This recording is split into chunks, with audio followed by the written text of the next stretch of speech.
Buonasera, settimana dal 18 al 24 di marzo 2024 con due passaggi importanti. Si spostano le energie da una parte all'altra, rimangono sempre in quello spicchio di cielo di quattro segni, però si spostano, c'è una sorta di spostamento, prima da una parte, poi dall'altra, e di cui adesso andiamo a parlare. Nel frattempo, se non siete ancora iscritti al canale, iscrivetevi, cliccate sulla campanella, sarete sempre avvisati dei prossimi video, mettete like al video.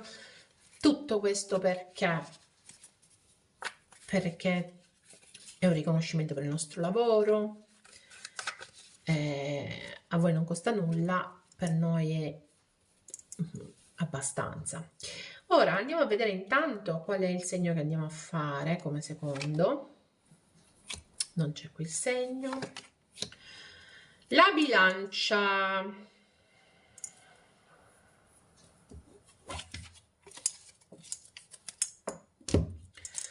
Col 2 di spade, vediamo un attimo la bilancia. Per la bilancia ci credo che questo è un momento tosto per la bilancia. Inizia un momento un po' più tosto. Si era rilassata in questo periodo la bilancia, ma aveva fatto male i conti. Perché in Acquario abbiamo Plutone e Marte che danno forza alla bilancia, però Marte proprio questa settimana, il 22, passa in Pesci, primo passaggio, quindi ci spostiamo. Va a dare manforte al Sole, al Saturno, al Nettuno, alla Venere e al novilunio che ancora dura. Dura? Sì, ancora dura. Fino al 19. Quindi in parte. No, non dura, il 20 non c'è più. Vabbè, scusate, a quest'ora ci sta che ogni tanto do i numeri. Ma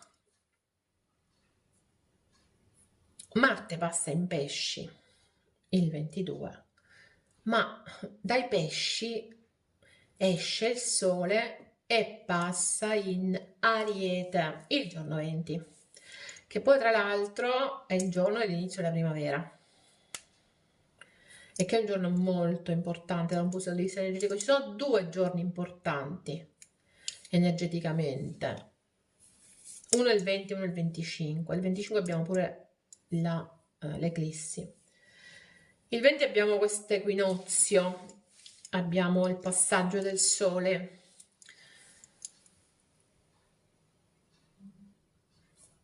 Il Sole passa in Ariete, da manforte a Mercurio, quindi molto forti cominciano a diventare forti, non molto, i segni di fuoco, e l'Ariete è in opposizione alla bilancia. Quindi è chiaro che tutto quello che arriva in Ariete è scomodo per la bilancia. Non dico che rende la vita impossibile, no, però scomodo. In Toro restano Giove e Saturno. Ok? Quindi il 2 di spade, che poi mi fa morire sta carta, S'arcano minore, perché rappresenta in pieno la bilancia, l'indecisione. Qui è proprio con gli occhi chiusi, non sa proprio che fare sta bilancia. Stavolta faccio al contrario. Prima apro gli oracoli.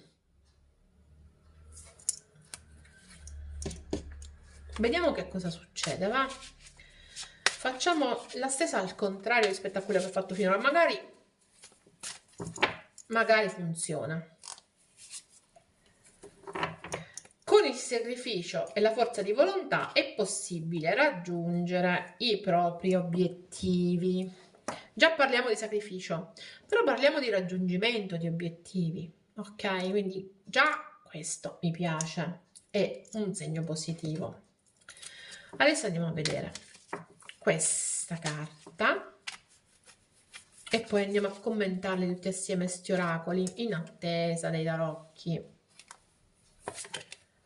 che ci parla dell'iceberg sommerso, la verità nascosta della bilancia questa settimana,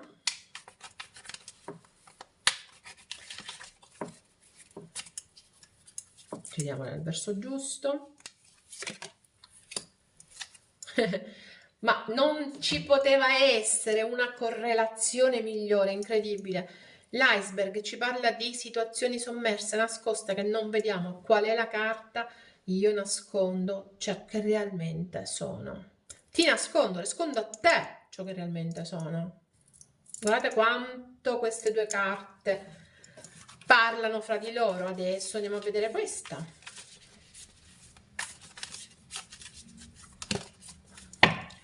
I miei oracoli delle rose. La grande madre. La grande madre, questo è il momento di arrendersi al mistero della grande madre della terra e di cadere fra le sue braccia.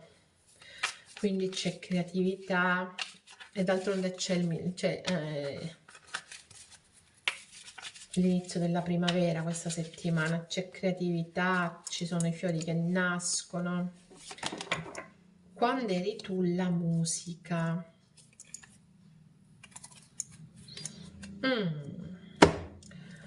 Allora sembrerebbe che la situazione sia un po' particolare, perché qui c'è qualcuno che non dice quello che è, che non racconta, che non si mostra, ma che continua ad avere sentimenti che crescono continuamente verso una persona, ok? Molto interessante questa cosa, molto, molto. Perché la grande madre l'assimilo molto all'imperatrice, no? Perché è la natura. L'imperatrice in questo specifico momento, questo lo metto qua perché poi voglio fare il sunto, in questo specifico momento l'imperatrice è la natura, ma è anche colei che dà. Colei che ama incondizionatamente. Parliamo di amore incondizionato qui,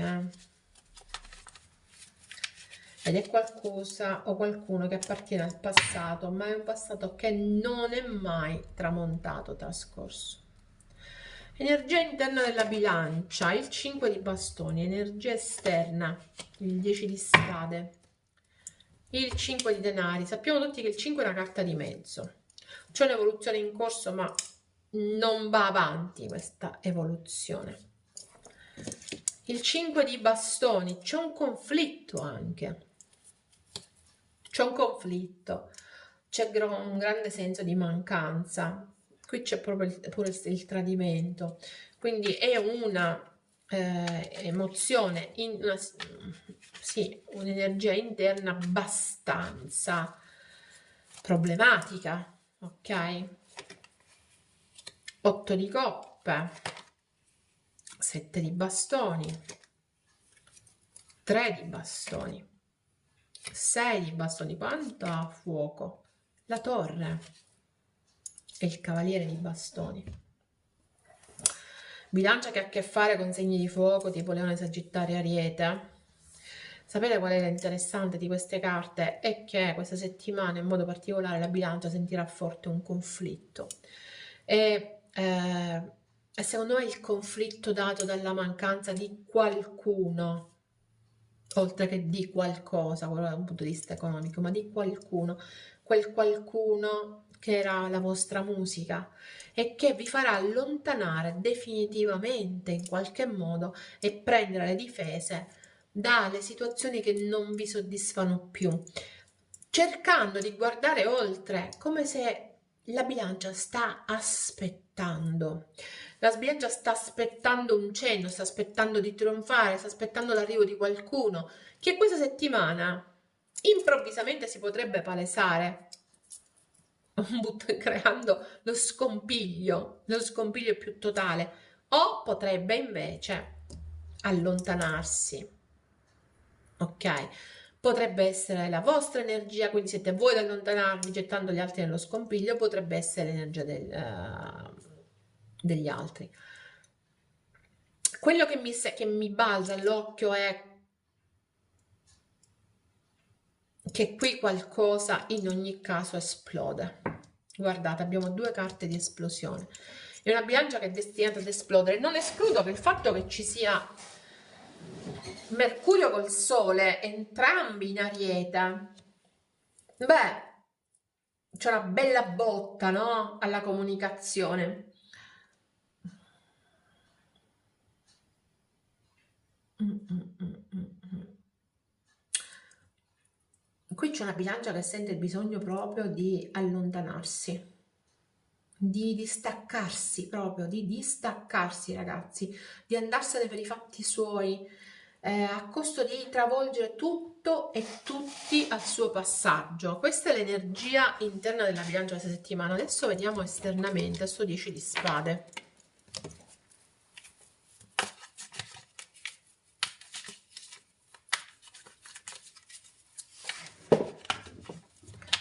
Allora, 10 di spade.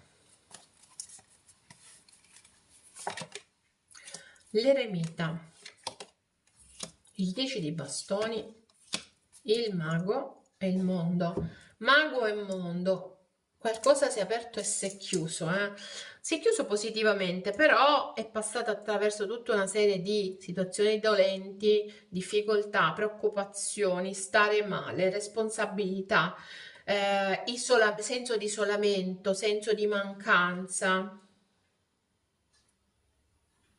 Mm, mm, mm.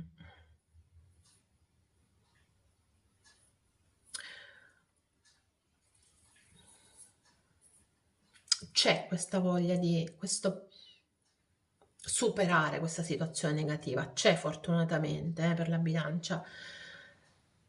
È come se si ricominciasse da capo. C'è un po' di stanchezza, ma c'è questa voglia di ricominciare da capo e di superare questo momento.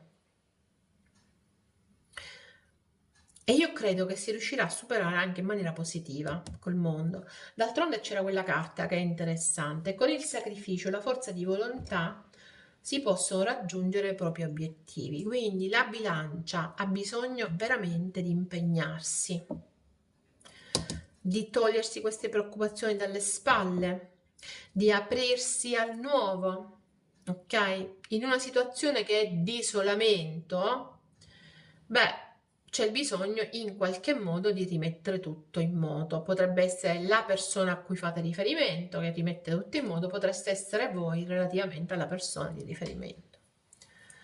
Bilancia, molto settimana da vivere con cautela, ok? Ecco, uso questo termine. Non è brutta la settimana, però sicuramente quando mi vedo queste carte in cui ci sono queste esplosioni, io direi vivila un attimo con cautela perché non sai che ti spunta. Però questo è un messaggio dato così. Adesso ti saluto e ci vediamo la settimana prossima. Bye bye.